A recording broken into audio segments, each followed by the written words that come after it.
O jornalismo é cada vez mais relevante no momento em que informações falsas se espalham rapidamente. O trabalho jornalístico atua para desmentir boatos que circulam na internet e para fazer com que a informação correta chegue até você sobre temas que impactam na vida de todas nós. Para falar da carreira jornalística, nós convidamos a diretora executiva do portal Metrópolis, jornalista Lilian Tarran. Lilian Tarran dirige o portal Metrópolis desde 2015, quando o site de notícias foi criado. Antes do Metrópolis, trabalhou por mais de uma década no jornal Correio Brasiliense e 2 anos na revista Veja. É a idealizadora de estratégias que deram ao Metrópolis maior abrangência com a produção de conteúdo em tempo real, a variedade de assuntos abordados e a publicação de reportagens investigativas. Lilian Tarran, muito obrigada por nos receber aqui na sede do Metrópolis, por participar do programa Por Elas. É uma alegria ter você aqui.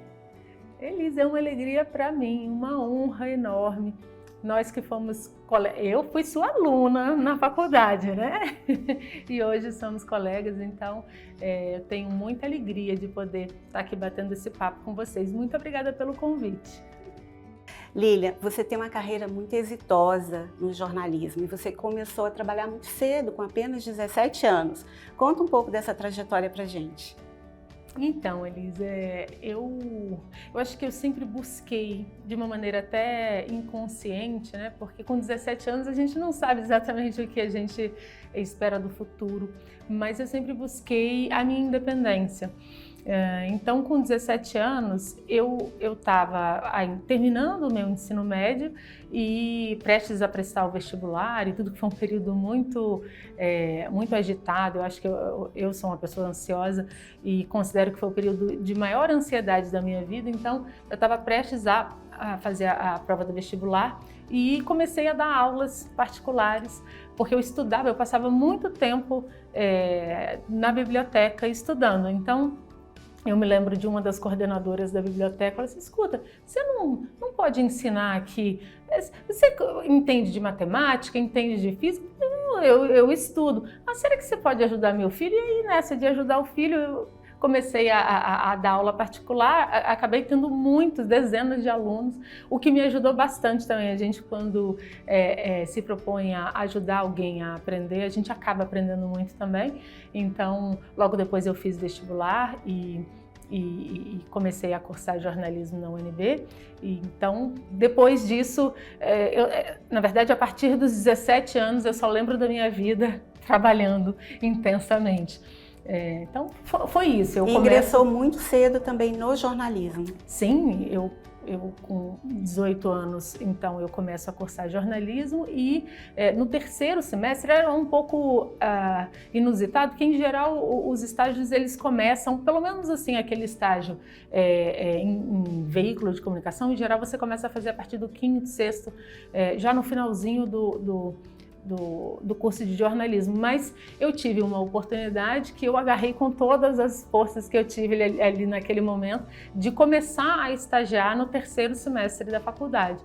Então, eu passei a trabalhar no Correio Brasiliense à época e aí não saí mais de redação, né? Então são muitos anos trabalhando em redação, que é um ritmo muito forte.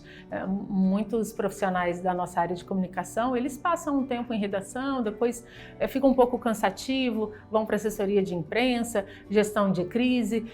Eu fiz a minha carreira todinha em veículo de comunicação, então é agitado. Você tem como principais características a capacidade de liderança e a criatividade. Que habilidades e competências que você julga que são fundamentais para o exercício do jornalismo? Elisa, eu costumo dizer que a coragem é uma característica que ela é boa em várias profissões, né? Você ter ousadia, ter coragem de experimentar, ter coragem para errar. Eu considero que foi uma das características que me trouxe até aqui. E às vezes a gente tem, né, a gente quando é mais nova, a gente tem aquele receio de não, eu preciso acertar, não posso errar, mas o erro nos ensina bastante também, né? A gente precisa experimentar, a gente precisa se deixar testar alguns formatos e eu acho que esse meu atrevimento, de certa forma, me impulsionou.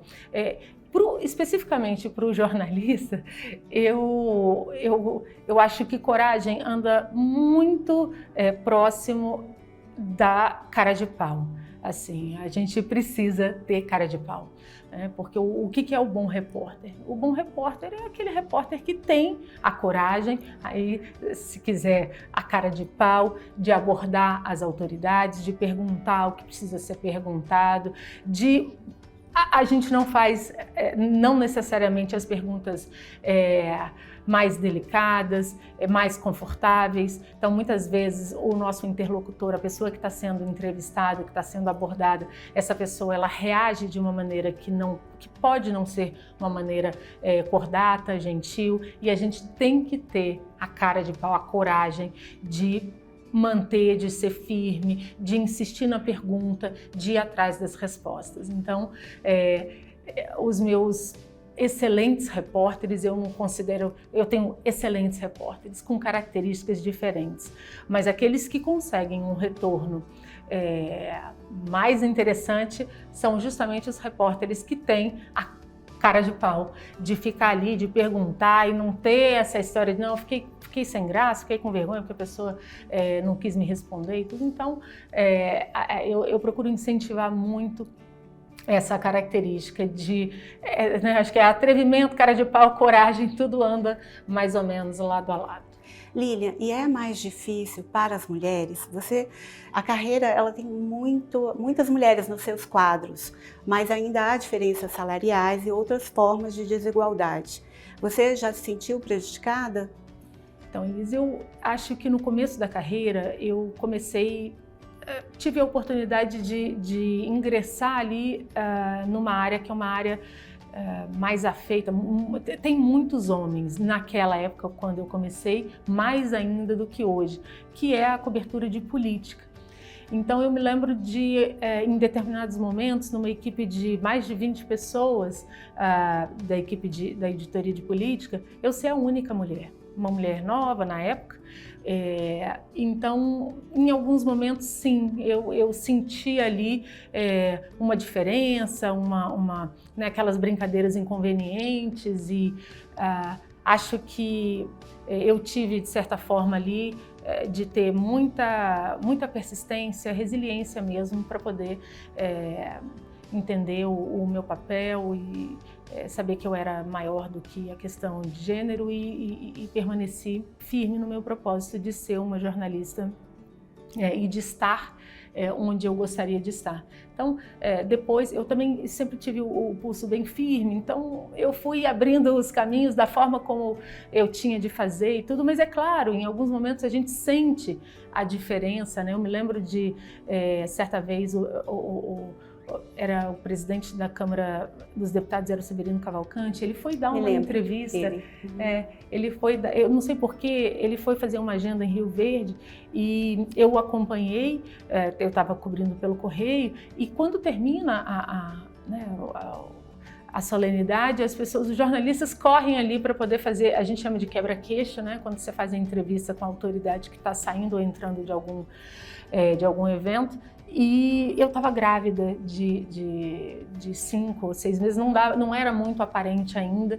Eu tomei muita cotovelada, né? Foi aquela coisa assim mas não foi por querer, foi porque eu estava no meio daquela confusão e tudo. Então, eu me lembro de aquele dia, depois eu sentei assim, fiquei...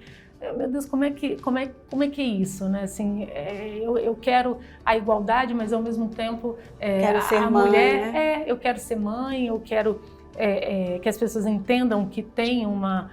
Enfim, são questões que eu enfrentei, que eu tenho certeza que outras colegas enfrentam também. Eu estou citando um pequeno exemplo ali, mas que mostra que somos iguais, mas em determinados momentos temos características diferenciadas e elas precisam ser respeitadas, e a gente precisa de cuidar muito para que as mulheres se sintam acolhidas na profissão e tenham condição de exercer os seus diferentes papéis, o papel de mulher, o papel de mãe, o papel da repórter, da jornalista, enfim. O Metrópolis aqui tem um comando que é um comando bastante feminino, então a gente procura ter essa questão do acolhimento de uma maneira muito, muito forte no nosso dia a dia. A gente tem, por exemplo, uma colega que tá para ter neném agora, todo mundo voltou a trabalhar presencialmente. Mas a gente está saindo de um momento de pandemia, então a gente achou por bem dizer a ela que ficasse o tempo que ela precisasse em casa, até que ela tivesse o bebê e tivesse numa condição adequada e segura para poder voltar ao trabalho presencial. Então, isso não é enxergar a mulher como uma pessoa mais fraca, é dar condição, em função da natureza de que somos, né?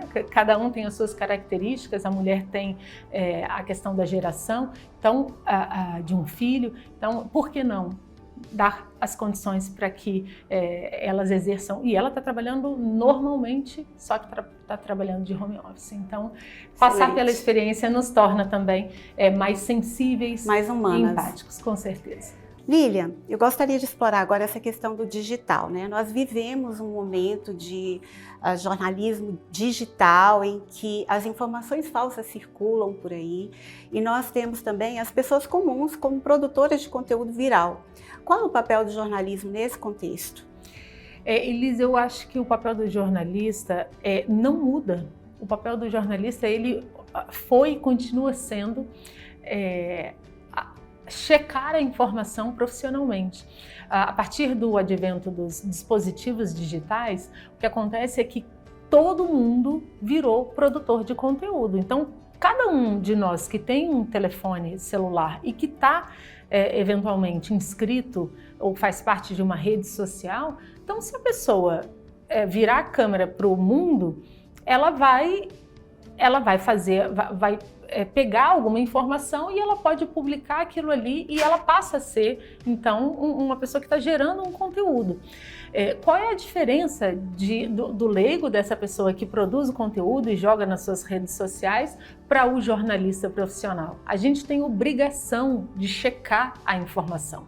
Então, mesmo o conteúdo viral, que muitas vezes a gente se apropria daquilo ali e expõe para um grupo maior de pessoas, a nossa capacidade de encontrar as fontes certas para poder ouvi-las e entender aquele contexto e explicar aquele vídeo ou aquela informação é uma qualidade de um repórter profissional. E tem uma outra questão também muito importante, que o jornalista, ele tem a obrigação, o dever de ofício de expor o contraditório. Então, muitas vezes um vídeo, uma cena, um fato inusitado, ele tem um lado ali, aquele que a gente está enxergando, e aquilo viraliza. O jornalista, ele tem por dever pegar aquele fato, explicar aquele fato e, se for o caso, ouvir o contraditório, ouvir todas as partes envolvidas naquela circunstância. Então, esse é o nosso papel, e ele não muda no período digital. O que muda é o seguinte: a gente precisa ser mais ágil. Então, aquele ciclo de 24 horas que a gente tinha no caso de uma publicação diária, impressa, ou no caso de uma publicação semanal, esse ciclo agora é horário.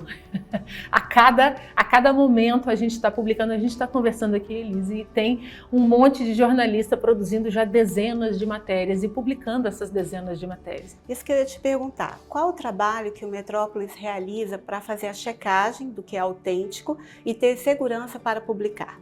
Então, no que a gente investe muito para poder ter uma qualidade nesse processo? em bons profissionais. Bons profissionais eu considero aquele profissional que tem ali uma boa formação e que tem um tempo de experiência também já razoável. Então a nossa redação é uma redação com muito repórter sênior, um repórter que já está na estrada há muito tempo.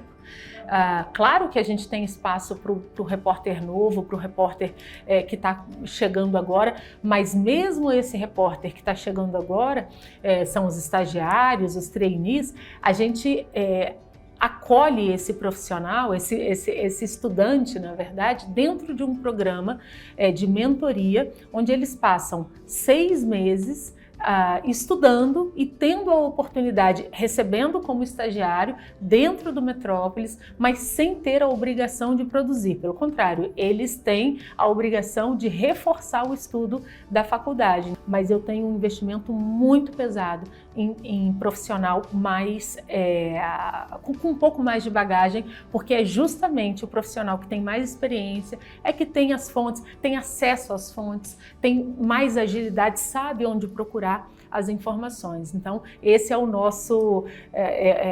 um dos segredos. É um dos segredos. Que eu ia perguntar, qual o segredo ou as estratégias que fizeram com que o portal Metrópolis, em poucos anos, se tornasse um dos portais mais importantes do país?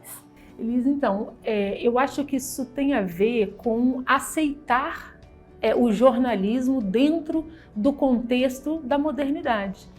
Não diminuiu, em hipótese nenhuma, diminuiu o interesse das pessoas em conteúdo jornalístico, em informação. Mas, de uns tempos para cá, mudou muito a forma, a plataforma onde as pessoas consomem informação. Então, antigamente, da nossa época, as pessoas paravam, quando dava o horário do Jornal Nacional, as pessoas paravam em frente à TV e silêncio, silêncio, que a gente está ouvindo o noticiário. Ou então tinha aquela rotina de ler os jornais impressos, né? Começava o dia lendo os jornais. As coisas mudaram, as pessoas continuam com muito interesse pela informação, mas agora elas têm acesso à informação na palma da mão. Então, claro, a gente tem um país ainda muito desigual, onde quase metade da população não tem acesso à internet, mas é questão de pouco tempo e todo mundo vai ter acesso à internet. E a gente fala para um público muito grande, primeiro por isso, porque a gente chegou dentro de um contexto digital e a gente abandonou o analógico totalmente. A gente nunca imprimiu uma folha de papel. Todo o conteúdo que a gente produz é um conteúdo que gira dentro das nossas plataformas digitais. E tem uma outra questão também, a gente tem o nosso domínio, metropolis.com, mas a gente nunca deixou de observar onde as pessoas consomem o conteúdo dentro das redes sociais. Então, existe um costume do brasileiro de estar consumindo as informações dentro do contexto de redes sociais. O Metrópolis nunca considerou, mas imagina, TikTok é coisa de jornalismo? Imagina, mas Quai é jornalismo? Gente, isso é a plataforma, o conteúdo quem faz somos nós. Então a gente faz o conteúdo e divulga esse conteúdo no YouTube, no TikTok, agora assim, até em outras redes menos conhecidas, o Hello, Quai, Twitter, Facebook, Instagram. Todas as redes são para nós palco para que o conteúdo se dissemine. Então, mais essa característica. E uma terceira característica de que o nosso conteúdo é integralmente gratuito, eu acho que essa composição privilegiou um espalhamento do nosso conteúdo de uma maneira muito rápida e a gente em pouco eficaz. Então, eu acrescentaria uma outra característica, que é a realização de reportagens investigativas. E gostaria de destacar uma com relação à violência contra a mulher. Então, como você enxerga o papel do jornalismo nesse contexto digital para trabalhar a questão da cidadania feminina, do direito da mulher, né, o papel do jornalismo nesse contexto? Hoje é mais disseminado o jornalismo no meio digital, mas há 7 anos, eu sei que é pouco tempo, mas há 7 anos era um pouco diferente, assim, era menos usual você ter a plataforma digital produzindo conteúdo jornalístico profissional. Então, eu tinha um desafio que era o desafio de mostrar que na mesma plataforma onde cabe uma notícia com uma linha rápida, instantânea, essa mesma plataforma também acolhe um conteúdo de documentário. Então, a gente explorou a internet, a plataforma digital, de ponta a ponta. Um pé a gente tinha no jornalismo de tempo real e o outro pé a gente tinha no investimento de grandes reportagens que às vezes demoravam 6 meses para que ficassem prontas e para que a gente divulgasse. Era realmente um esforço, a gente fazia um esforço muito grande de investigação. O Elas por Elas, que foi um projeto especial que durou um ano inteiro, o ano de 2019 inteiro a gente trabalhou dentro desse projeto, foi um projeto em que a gente estava chegando demais, a todo momento a gente dava notícia de que tinha uma mulher vítima de feminicídio na maior parte das vezes. Então a gente pensou, aquilo estava ficando banal, a gente recebia a informação e rapidamente publicava, sem entender por que da escalada tão absurda nos tempos de hoje de violência contra a mulher. Então a gente se propôs a, durante um ano inteiro, contar as histórias de vida de mulheres que morreram vítimas de violência. Então a gente pegou os nossos melhores repórteres e quando a gente não tinha braço dentro do Metrópolis, porque infelizmente foram muitas mulheres assassinadas, a gente buscou braços fora do Metrópolis, braços femininos, para poder contar essas histórias de desespero, de luta, de mulheres que às vezes sofreram a vida inteira e cujo desfecho foi a morte. E isso tudo por quê? Porque a gente só consegue perceber o tamanho do problema se a gente se sensibiliza. E a gente só se sensibiliza por meio da empatia. E para você ter empatia, você tem que conhecer a história da pessoa.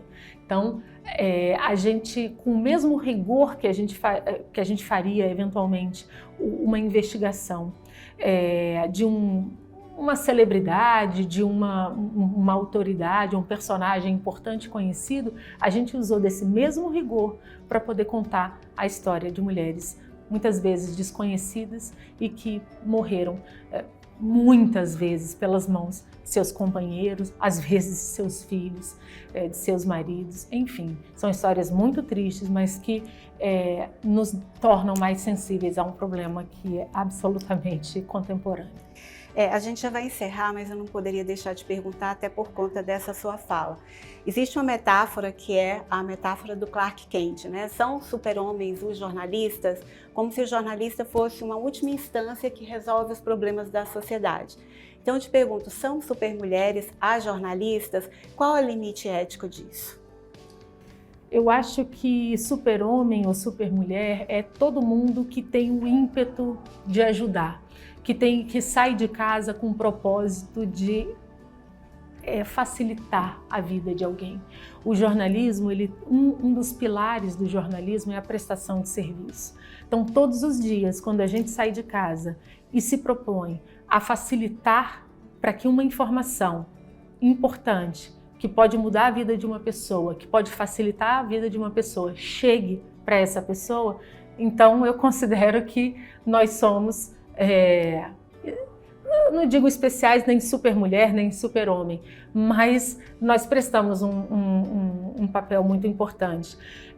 Essa semana viralizou, a gente deu um vídeo, deu quase 1 milhão de views, de um surfista que estava numa praia ali observando o salvamento, assim, um salva-vidas entrou num mar agitado para poder salvar uma pessoa que tinha caído para se afogar. O salva-vidas conseguiu, o bombeiro conseguiu tirar essa pessoa, mas logo em seguida ele foi lambido por uma onda e ele passou então a ser a vítima.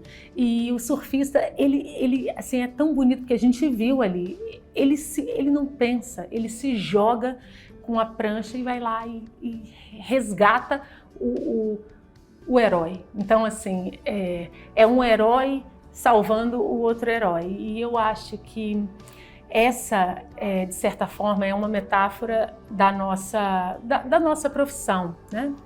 A gente muitas vezes está se arriscando, a gente está abrindo mão dos nossos fins de semana, dos nossos feriados, porque a gente trabalha quase todos os dias da nossa vida, para poder contar histórias que elas muitas vezes precisam ser desveladas, elas precisam ser denunciadas, mas muitas vezes também são histórias que são inspiradoras, né?